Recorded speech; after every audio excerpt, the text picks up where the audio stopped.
turingan na pinagmamalaki nila, asan si Sara andun sa London, nangangampanya mga kababayan.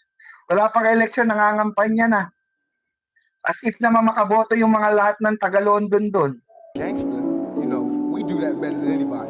I bet you got it twisted, you don't know who to trust. So many player hating niggas trying to sound like us. Say they ready for the front, but I don't think they know it. Straight to the depths of hell is where them cowards going. Well, all you still down, nigga, holler when you see me. And let these devils be sorry for the day they finally free me. I got a caravan of niggas every time we ride. Hitting motherfuckers up when we pass by. Until I die, live the life of a boss player. Cause even when I'm high, fuck with me and get crossed later. Oh. Inuuna yung kapakanan sa politika bago yung kapakanan ng taong bayan. Oh, pakita ko sa inyo. Ayan po mga kababayan, nangangampanya.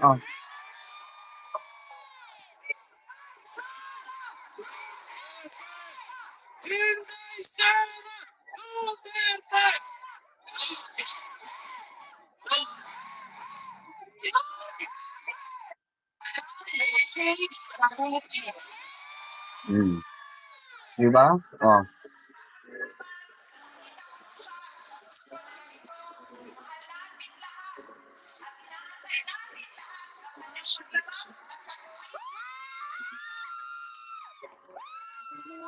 Nangampanya.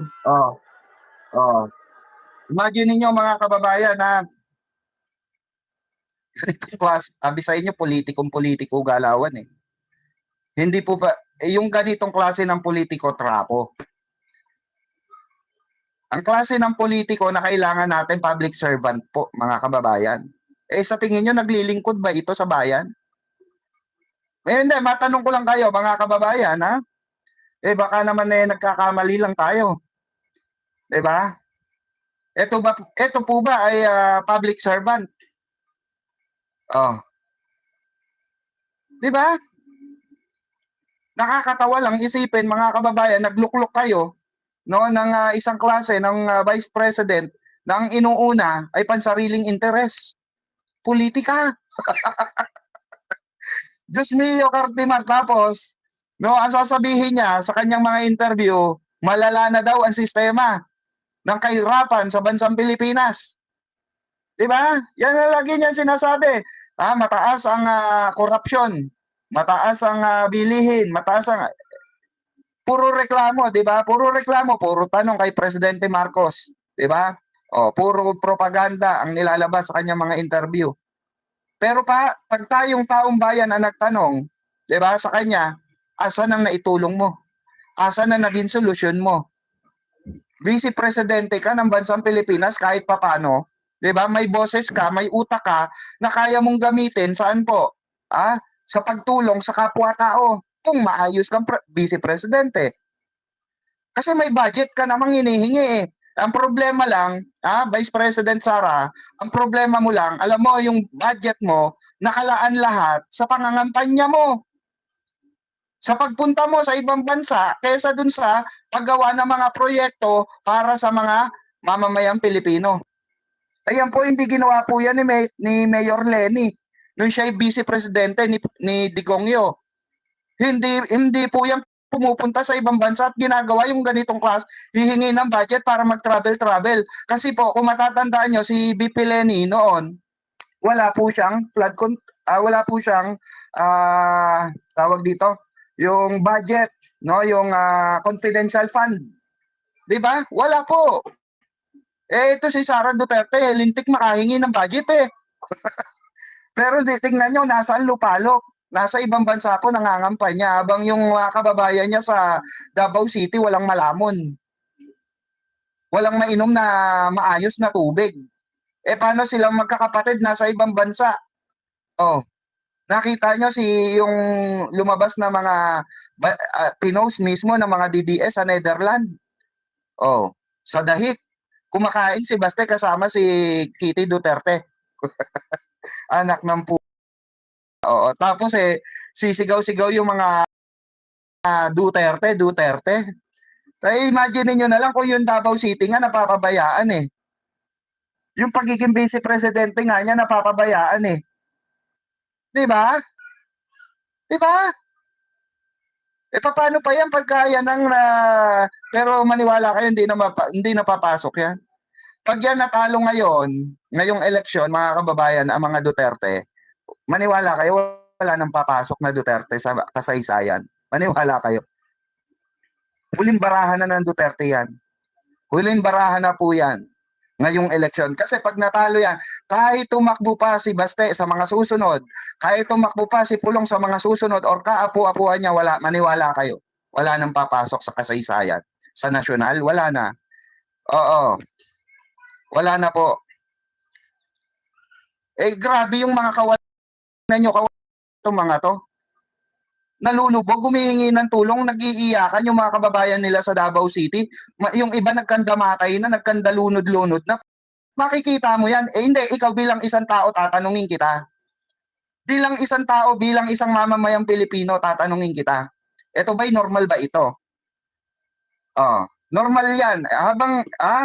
Habang nagkakagulo, sa Davao City, habang nag-uumiyak sa Davao City, na andito ka mga kababayan.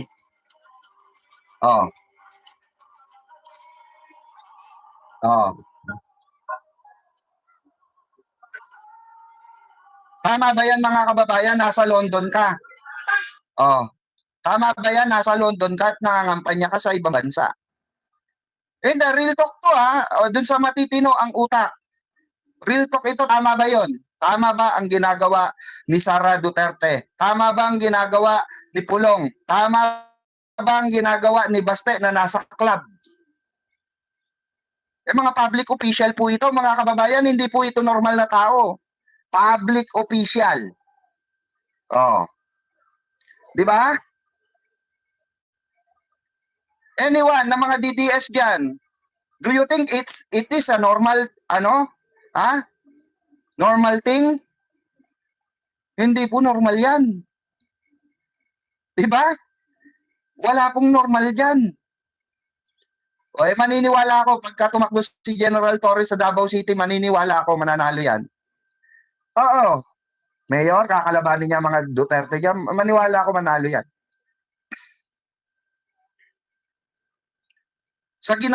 Sa nangyayari po sa Davao City ngayon, mga kababayan, maniwala kayo.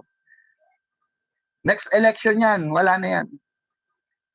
Hindi naman, Diyos ko, eto normal to.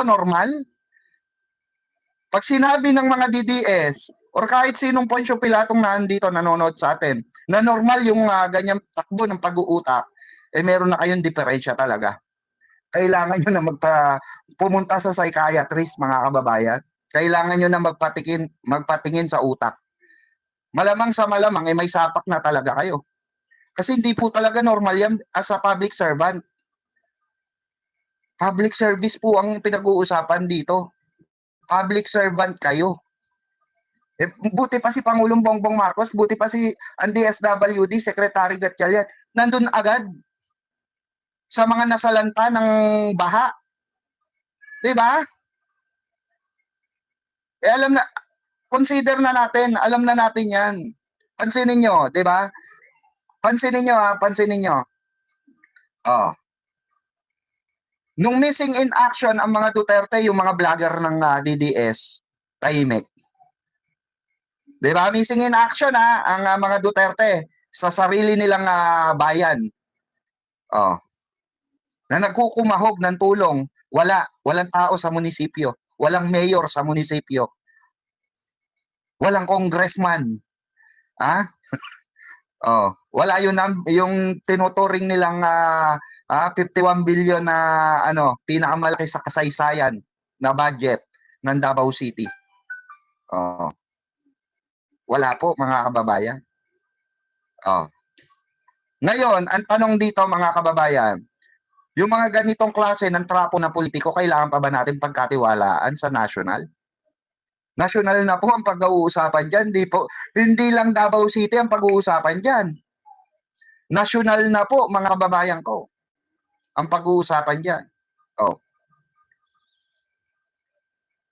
Yun po ang dyan, mga kababayan, question. Hindi po question dito, kung gaano ka nakatagal. Diba? Ang question dito, Eh ano bang nagawa mo sa tagal mo? Sa tagal mo palang umuwi, 'di ba? Oh. Oh, kaya nga po eh, kahit yung anak, totoo yan, kahit yung anak ni Pulong, 'di ba? O na kongresista rin. Wala din sa Davao. Wala din sa pagtulong. Nakakaawa po yung mga nakikita, napapanood natin sa balita. Even yung mga Davaoenyo nagpo-post, umiiyak, humihingi ng tulong mga kababayan. Pero si Sara Duterte nakangiti sa London, nakagano no? Uuwi na ang tatay. Ah. Anak ng talaga, oo. 'Di ba? Ay nako. Kaya po sana matauhan yung ano rito. And I'm sure wake up call na ito sa mga Davaoenyo. Kaya nga sabi ko nga sa inyo eh. Antayin natin talaga. Gusto ko nga 2028 na mga kababayan. Para magkaalaman na eh. Oo, para magkaalaman na. Kasi yung mga ganitong klase ng estilo po, na lang ko iboboto mo pa yung taong may sakuna sa ano mo eh, sa lugar mo eh, ikaw nangangampanya ka sa ibang bansa. Nagdidisco ka sa ibang bansa. Diba? Politiko galawan eh. Hindi public servant eh.